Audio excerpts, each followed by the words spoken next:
She married me to get to my brother. Everyone knew but me. Cheating wife. I pressed play and watched my life lie to my face. Never thought I'd be here. I'm Daniel, 52, married to Vanessa, 29, for a little over 3 years. Yeah, I know what you're thinking. Big age gap, probably doomed from the start. But when I met her, I swear it didn't feel like that cliché. I met Vanessa at a charity gala my company sponsored. She walked in wearing this emerald dress that looked like it had been poured onto her. She laughed at my bad jokes, touched my arm when I spoke. You know, the kind of magnetic stuff that makes you feel like the main character in your own movie? From the start, though, my family wasn't thrilled. My mom was polite. My dad just shook her hand and avoided eye contact. My sister Erin flat out said, "She's not your type." The only one who stayed neutral was my younger brother Michael, 45, the golden boy. Millionaire, traveler, perfect teeth, everyone's favorite. Vanessa never clicked with my family, but I chalked it up to them judging her for her age. She'd say things like, "They've never liked me. They think I'm after your money," and I'd defend her every time. I told myself love was all that mattered. It wasn't. From the beginning, Vanessa had zero interest in family gatherings, unless Michael was going to be there. Thanksgiving? Too stressful. My dad's birthday? I have a migraine. But the moment she found out Michael was flying in from wherever the hell he was that month, suddenly she was asking, "What should I wear?" It wasn't just that she liked him, she was curious. Way too curious. She'd ask about his dating life, his favorite restaurants, where he traveled, if he was the kind of guy who'd ever settled down. She once straight up asked me if he had a type, like she was doing some kind of reconnaissance mission. At first I laughed it off. Michael's a good-looking guy. I figured she was just impressed. But sometimes I'd catch her zoning out when his name came up, like she was picturing something. One Christmas I walked in on her in the kitchen with Michael. They were laughing about something, and when I asked what it was, they both went quiet. She said, "Oh, just an inside joke." I didn't think much of it then, but now? I'd pay money to know what they were laughing about. Still, I told myself it was harmless. I was her husband, not her jailer. And besides, Michael was my brother. Family. There was no way, right? Last summer, Michael went to some luxury resort in Cabo. A week into his trip, I got a call from my mom. He'd been in some freak accident while jet skiing. Broken ribs, concussion, the works. He was stable but stuck in a hospital down there until he could fly home. I told Vanessa the second I hung up. She dropped her coffee cup. Not spilled it, dropped it like her hand stopped working. Then she grabbed my arm and said, "Is he going to be okay?" In this panicked, breathless voice I'd never heard from her. Not even when my own dad had a heart scare the year before. She started pacing the kitchen, asking questions faster than I could answer. Was he wearing a life vest? Did they say how bad it is? Can we fly there? Should we? Oh my God, what if he? I cut her off, telling her he was fine, just banged up. But she wasn't calming down. She kept checking her phone, Googling flights to Mexico, texting someone and locking the screen whenever I got near her. That night, lying in bed, she rolled over and whispered, "I just can't stop thinking about him down there alone." And something in my gut twisted. When Michael finally got flown back to the States, he was admitted to a hospital about an hour from us. I told Vanessa I'd go visit after work the next day. She looked at me like I'd just suggested letting him rot. "We should go tonight," she said, already grabbing her purse. I reminded her it was late, visiting hours were almost over, and Michael would probably be doped up on painkillers. She didn't care. We drove there anyway. The second we walked into his room, it felt weird. He smiled when he saw me, but when his eyes landed on Vanessa, it was like the air shifted. They held each other's gaze a beat too long. She pulled a chair right up to his bed, leaning in close to ask how he was feeling, brushing his hand when she passed him his water. I stood there holding a fruit basket like an idiot, and my family noticed. My mom's eyes narrowed.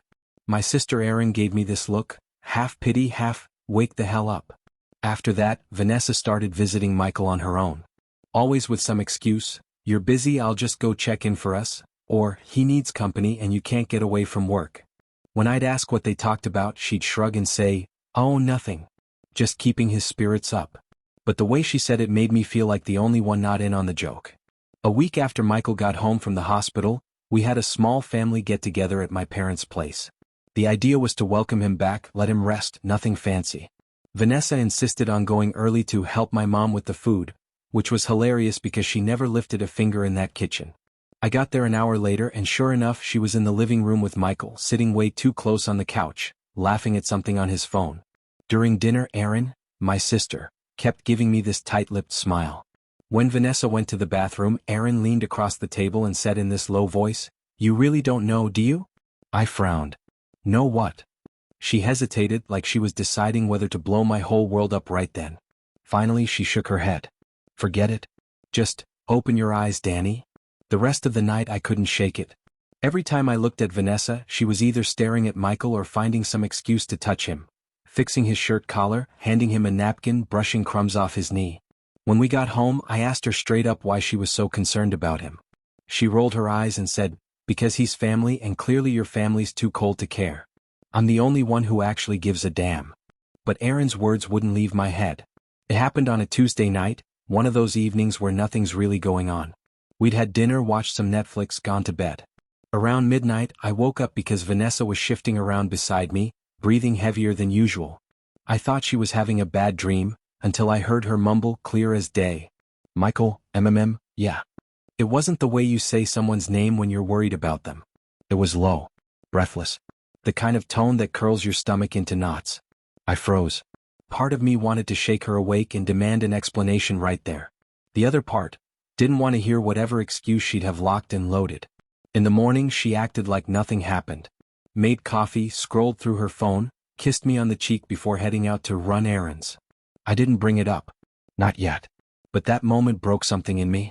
All those little interactions, the way my family looked at her, Aaron's warning, it all started lining up in a way I couldn't ignore anymore. And I knew I had to find proof. 2 days later, Vanessa left her laptop open on the kitchen counter while she was in the shower. Normally, I wouldn't have touched it, call it respect, call it avoidance. But after hearing her whisper my brother's name in bed, all bets were off. I wasn't even looking for anything obvious at first, just browsing her email. Then I saw a folder labeled Event Planning. Inside, not work stuff, screenshots of texts. Her and Michael, going back months. They weren't just friendly messages. They were intimate. Late night thinking about you texts. Jokes about me being so uptight. Photos of her in dresses she'd never worn around me asking, "Would you like this?" One message from before our wedding hit me like a punch. "Can't wait to be part of your family, winky face." It wasn't sent to me. There was even a thread where she complained about me not wanting to take more expensive vacations. Michael's reply? "One day you'll be with someone who can give you everything you want." I felt my face heat up, not just from anger but from shame. I'd been defending her to everyone while she was basically using me as a placeholder. I copied everything. Screenshots, downloads, backups. If this was going to end, I was going to make damn sure it ended my way. That weekend, I drove over to my parents' place with a knot in my stomach. I didn't even know what I was going to say, I just knew I couldn't keep this in. Mom was in the kitchen when I got there.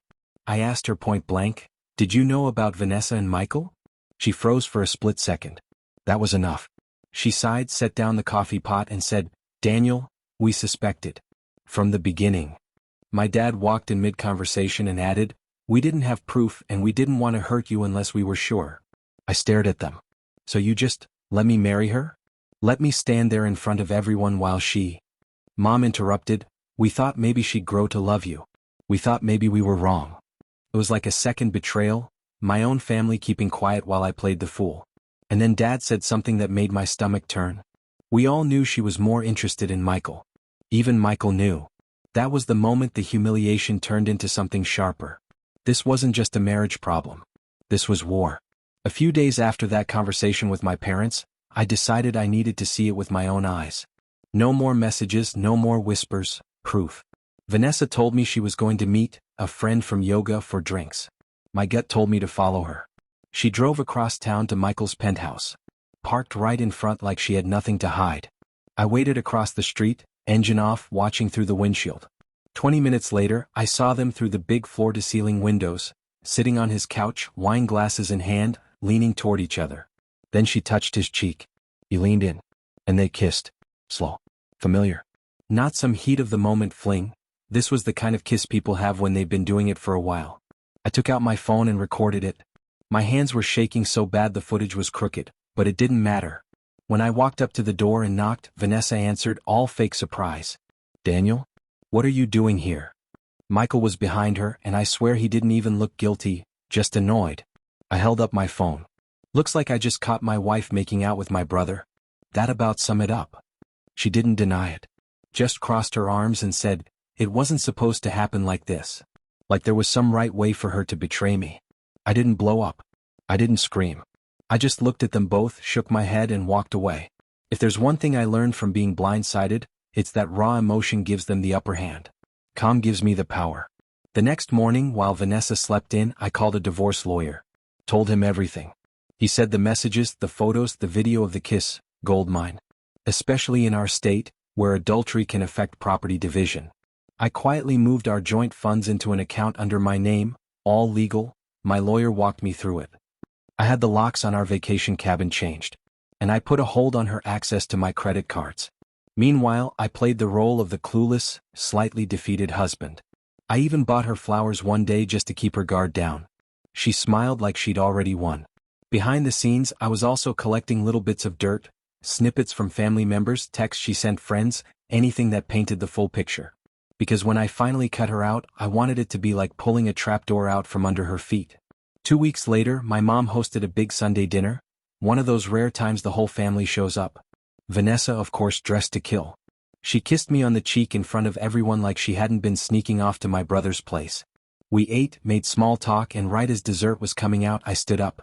Before we wrap up, I have something to share. I pulled out my phone, hooked it to the TV, and hit play. Up came the video. Vanessa and Michael sitting on his couch, wine glasses in hand, that long, slow kiss filling the screen. Gasps all around. My dad swore under his breath. Erin covered her mouth. Vanessa's face went white. Daniel, turn it off. No, I said. Everyone deserves to know exactly what's been going on. And for how long. I swiped through the screenshots, the flirty texts, the can't wait to be part of your family winky face message from before we were even married. Michael tried to speak up. This is between us. But Mom cut him off, voice shaking with rage. Not anymore. Vanessa grabbed her purse and bolted. Michael stayed seated, staring at the table like a kid caught stealing. I didn't have to say another word. The room spoke for me. After that dinner, Vanessa tried the damage control route, texting me walls of messages about how she never meant to hurt me, how it just happened, and my personal favorite, we didn't even sleep together that many times. Like that was supposed to make me feel better. I didn't respond. Instead, my lawyer filed the divorce papers the next morning, citing adultery. Between the evidence I had and the fact that almost everything we owned was in my name, she didn't have much leverage. She fought for the condo, but the prenup my dad had pushed me to sign before the wedding sealed that door shut. The vacation cabin? What? The joint savings? Frozen, then split according to the prenup, which gave her a grand total of not much. I even had the satisfaction of pulling my financial support from the charity gala where we met. I didn't want her strutting around next year acting like she was still part of my world. By the time the dust settled, she was back living in a cramped apartment she'd had before me, while I was holding the keys to every property we'd shared. She didn't just lose me, she lost the lifestyle she'd been banking on when she said, I do. Once the legal dust settled, I realized how much mental space she'd been taking up. For months, every thought I had was about Vanessa. What she was doing, who she was with, how to catch her out. Now, silence. And that silence felt damn good. I decided I wasn't going to sit around in an empty house feeling sorry for myself. I moved into the cabin full-time, waking up to lake mist instead of city noise. I bought a small fishing boat. Started cooking my own meals again instead of eating takeout because Vanessa didn't feel like cooking. I also reconnected with my family, yes, even my parents despite their silence early on. Erin came up for weekends and we'd sit by the fire talking about everything but Vanessa. And I picked up photography, just a hobby at first, but soon I was selling prints of the lake and the surrounding trails to a few local shops. People seemed to love the shots, and for the first time in a long while, I felt like I was creating something instead of just reacting to someone else's chaos. Every week that passed, I felt lighter, stronger. More like the man I used to be before she walked into that gala in her emerald dress and turned my world upside down. It was early fall when Michael finally showed up at the cabin.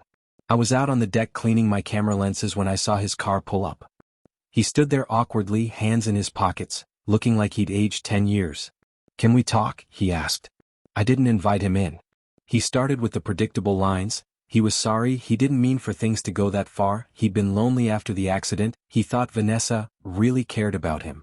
I just let him talk. When he finally ran out of words, I said, You were my brother before you were her little fantasy. You chose her. You can live with that. He nodded, staring at the deck boards like they might open up and swallow him. I miss my brother, he said quietly. I shook my head.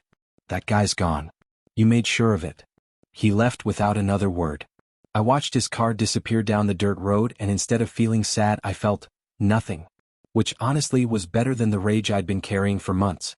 It was the final nail in the coffin of that old life. If you've stuck with me through this whole mess, here's what I can tell you. If your gut says something's off, believe it. I ignored my instincts for way too long because I didn't want to be the jealous husband. Don't give them a loud reaction, give them a clean exit. The best revenge isn't screaming or throwing plates, it's making sure they walk away with nothing they wanted from you. Family silence can hurt as much as betrayal.